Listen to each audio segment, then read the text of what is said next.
बस एक किरदार बनकर जिंदगी हमने गुजारी है।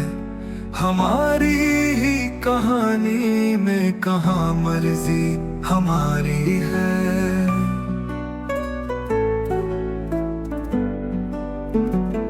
खुदा जाने है भोलापन कि उसकी इंकिसारी है।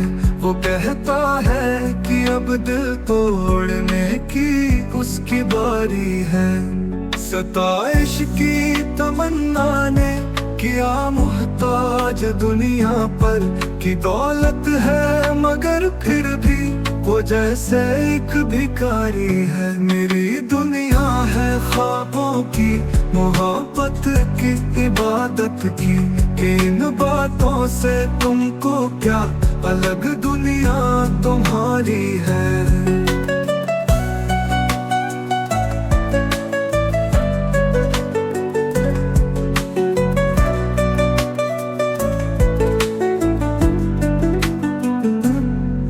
मेरे तो नहीं लेकिन यकीनन मैं उन्हीं की हूँ। सुबाजी इश्क की मैंने न जीती है न हारी है। तमाशा देखना हमको बढ़ाना फिर चले जाना, ये कैसी दोस्ती है और कैसी गम गुसारी है। अयादत का दिखावा खूब है लेकिन यही सच है।